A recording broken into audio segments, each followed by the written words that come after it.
Para hadirin yang dirahmati sekalian, alhamdulillah kita syukur pada Allah kerana pada pagi ini kita diberi lagi kesempatan oleh Allah untuk kita meneruskan pengajian kita dalam membicarakan tentang beberapa adab di antara murid dan juga guru, dan juga beberapa perkara yang perlu kita jaga tatkala mana dalam kita belajar.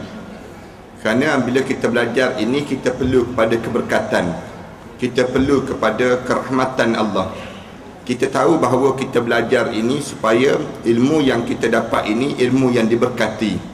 Ada satu ilmu yang kita belajar, dia menyebabkan hilangnya berkat, yang disebut dengan ilmu yang haram kita belajar. Ataupun kita hilang berkat tatkala mana kita hilang adab. Bila kita hilang berkat, kerana apa dia kita tak dapat berkat ni? Kerana kita hilang adab. Adab kita yang kita tak jaga di antara kita dan guru kita.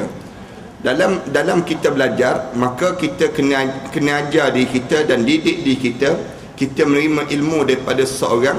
Kemudian apabila kita dapat ilmu daripada seseorang ini, kita kena ada adab dengan kita, dengan guru yang kita belajar ini, supaya ilmu kita ini diberkati dan dirahmati di sisi Allah. Para hadirin sekalian, sebagaimana yang kita tahu bahawa orang Melayu kita biasa sebut bagaikan mencurah air di atas daun keladi. Maksudnya ada benda yang kita bagi pada seorang tapi tak masuk dan melekat pada diri seseorang ini. Punca apa dia tak melekatnya? Kerana kita kehilang adab. Bila kita hilang adab, maknanya ilmu tu tak melekat pada diri kita. Nak suruh ilmu ni melekat pada diri kita, maka kita kena ada adab. Adab dalam kita belajar, supaya selain daripada berkat, selain daripada dia melekat dalam jiwa kita, maka adab-adab ini kita mesti susun dalam diri kita supaya kita dekat dengan Allah. Ana sebut dalam sebelum daripada ini, kita belajar ini kerana Allah yang pertama. Yang keduanya, kita kena tahu bahawa ilmu itu mesti diberkati. Yang ketiganya, ilmu yang kita belajar ni biar melekat pada diri kita.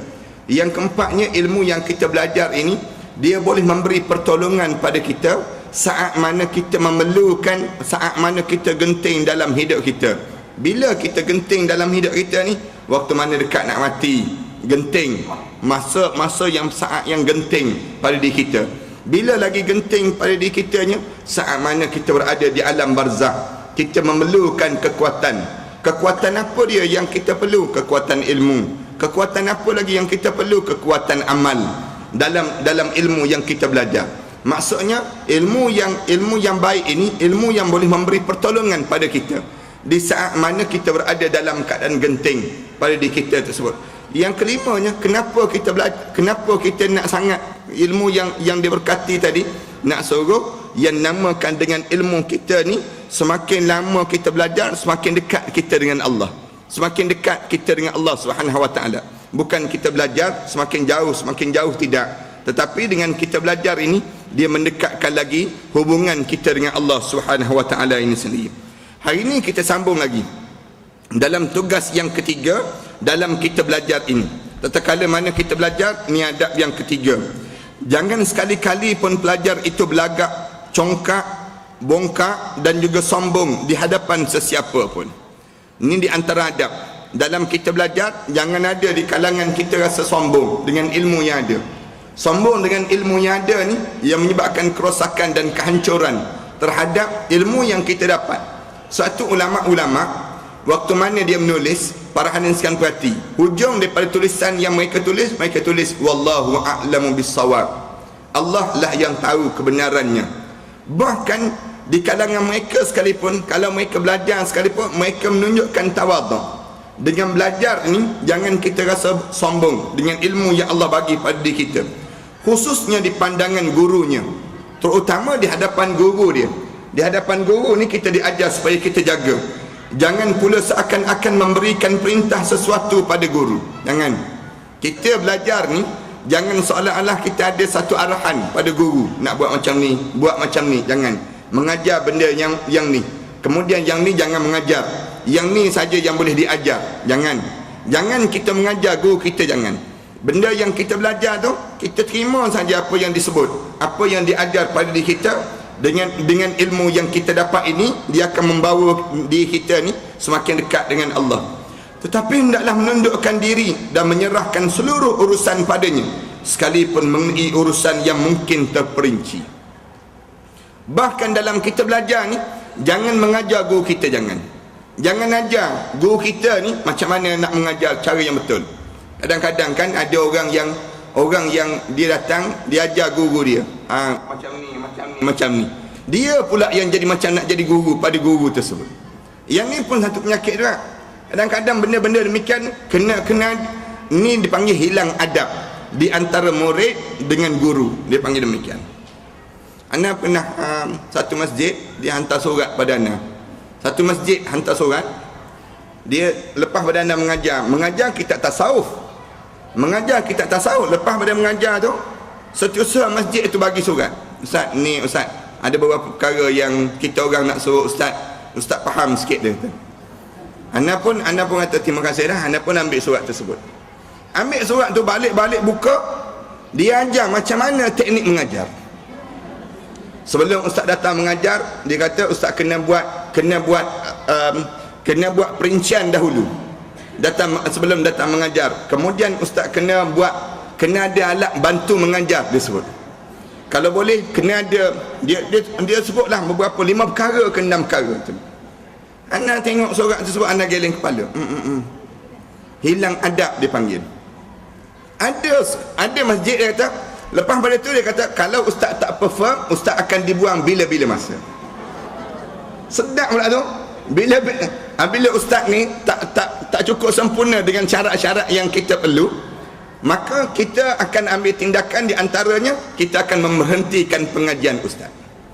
Bagi RM50 je tu. Kadang-kadang nak ajar guru, belajar ilmu tasawuf, tapi mengajar cikgu, mengajar guru bagaimana cara nak mengajar. Yang ni di antara hilang adab. Anda kata kalau begitu tak payah mengajar dah.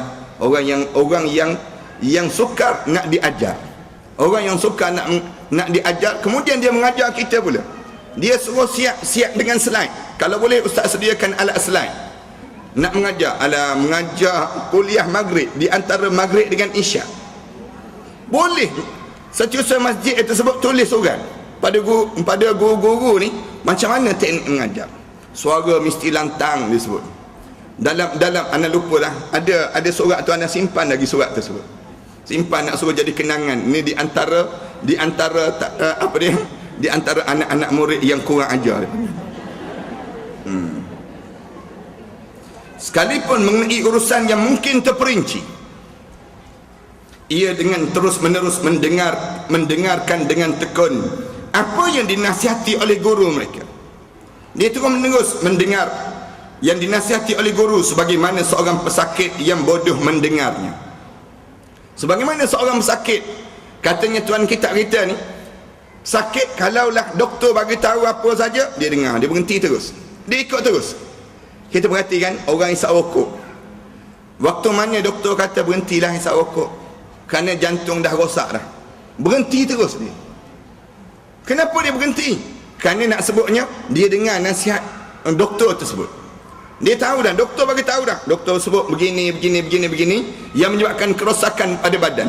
Dia pun berhenti. Bila dah terbaring dalam hospital ni, dalam ward tu dah terbaring dah, dia ikut terus apa yang disebut oleh doktor ni.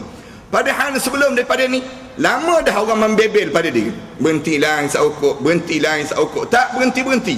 Sampai bila dia berhenti, doktor sebut berhentilah, bahaya dah, baru dia berhenti. Orang lain semua nasihat tak dengar, orang lain bagi tahu tak dengar, tapi apabila doktor bagi tahu, berhenti terus dia. Tunduk dan patuh serta melaksanakan apa sahaja yang dikendaki oleh doktor yang kasih sayang pada pesakitnya itu sendiri. Doktor yang ditunjuk bagaimana dia sayang pada pesakit dia, lalu dalam keadaan demikian dia pun ikut apa yang diajar oleh doktor ini sendiri. Namun amat tinggi ilmu pengetahuannya dalam hal kedoktoran itu sendiri, kerana dia tahu doktor ni dia lebih arif daripada di kita. Kadang-kadang doktor kata tak ada dah, nak bagi ubat pun tak boleh dah, penyakit ni kena bedah aja. Kalau dah bedah barulah boleh sembuh penyakit ni. Maka nak tak nak dia pun saing, kita pun sanggup saing terus. Kenapa? Kerana kita jahil terhadap tersebut. Macam penyakit yang Dr. Wan Hasuna bagi tahu, kanser kan. Kadang-kadang berapa ramai orang yang dah dia terdesak dah, dia sign dia kemo je dah. Kemo pun kemo lah, nak buat macam mana disebut demikian. Dia pun sign untuk nak kena kemo ni.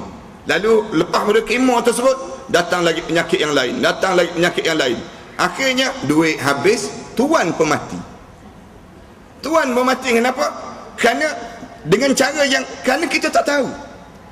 Dah kita terdesak, kadang-kadang orang yang terdesak dia akan ikut je. Ada demikian yang berlaku.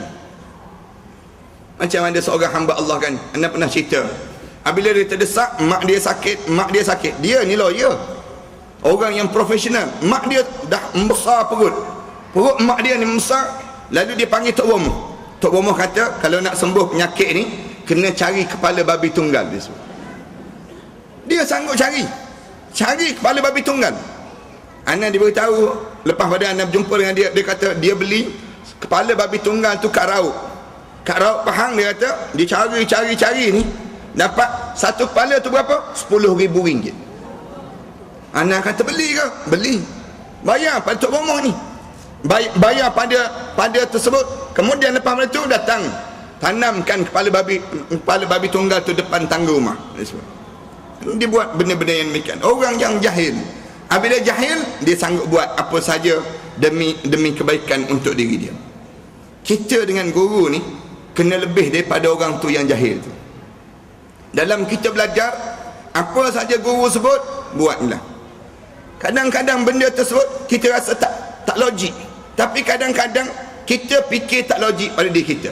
Ada hikmah di sebalik itu yang sedang diajar oleh guru kita untuk kita dapat perkara demikian. Macam kita belajar yang berlaku pada Nabi Khidir dengan Nabi Musa AS itu sendiri. Nabi Musa AS dalam surah Al-Kahfi kan cerita pada demikian. Apabila Nabi Musa ni, dia mengaku bahawa dia ni cerdik, lalu Allah tegur Nabi Musa, jangan sombong Musa, ada lagi yang lebih cerdik daripada kamu. Siapa yang cerdik pada aku ni? Ada hujung negeri ni, ada seorang Nabi namanya Khidir. Nabi Khidir ini sendiri, dia lebih alim pada kamu. Lalu Nabi Musa rasa bahawa ada orang yang cerdik pada dia. Dia pun pergi cari, nak belajar dengan Nabi Khidir. Nabi Khidir, dia tengok Nabi Musa, dia kata balik, dia kata, kau ni jenis orang tak sabar ni, dia kata. Kamu tak boleh belajar dengan aku. Kata, cuba dulu. Belum cuba, belum tahu, kata Nabi Musa. Belum cuba, belum tahu. Lalu Nabi Khidir AS ajar pada Nabi Musa melalui perjalanan hidup dia. Jalan, tengok apa dia, naik atas kapal, tebuk kapal, tenggelamkan kapal itu. Nabi Musa marah. Dia kata, kenapa kamu tebuk kapal ni, jalan lagi. Kemudian tengok budak kecil yang sedang main, panggil budak tu dekat sikit, patahkan tengkuk. Nabi Musa marah, apa ni, dah tebuk kapal, kemudian lepas pada tu patah tengkuk pula. Lepas pada patah tengkuk, jalan lagi sampai berjumpa dengan satu rumah yang condong, yang dah nak runtuh. Nabi Khidir pergi tolak, runtuh terus rumah tersebut. 3 kali cerita yang masyhur, yang dicerita dalam Al-Quran ni. Kemudian lepas pada tu, kata Nabi Khidir, Nabi Musa ni tak tahan dah. Nabi Khidir kata pada dia, mulai daripada hari ni kamu tak boleh ikut aku dah. Kerana apa dia? Kerana kamu ni jenis tak sabar. Tapi aku akan cerita balik apa benda yang berlaku dalam peristiwa ini. Cerita balik, cerita yang tentang kapal kerana nak serang. Bila tebuk saja, tenggelam saja. Boleh lepas pada ini, orang boleh ambil balik kapal ini, kemudian tampung je, yang menyebabkan kapal ni boleh selamat. Budak ni kalau besar, kenapa dibunuhnya, dipatah tengkuk ni? Kerana budak ni ada potensi nak jadi mak rempit kalau besar, senang kita ni. Ada potensi nak jadi jahat, ada potensi nak jadi buruk perangai dia, akhlak dia ni. Lalu macam mana cara dia? Matikan awal-awal. Sebab mak ayah dia ni orang yang alim, matikan awal-awal. Bimbang budak ni nak jadi perampak, nak jadi pembunuh dan sebagainya, lebih baik dibunuhkan awal-awal budak ini sendiri. Tapi jangan pula lepas pada ni kita boleh tengok budak nakal-nakal, kita pula patah tengkuk budak ni. Orang tanya, kenapa patah tengkuk ni? Bimbang besar nanti jadi nakal, jahat lagi disebut. Jangan, ni Nabi, cerita Nabi. Kemudian lepas pada tu, kenapa tolak rumah ni? Kerana di bawah rumah tu adanya harta karun, harta peninggalan arwah ayah dia. Arwah rumah ni rumah anak yatim piatu. Kalau tak tolak, tak tahu harta ni kat mana. Nak tak nak, maka kena tolak dulu, barulah jumpa dengan harta ini sendiri. Cerita benda demikian. Ni kerana apa dia? Kebodohan kita berbanding daripada guru yang lebih tahu daripada diri kita ni sendiri.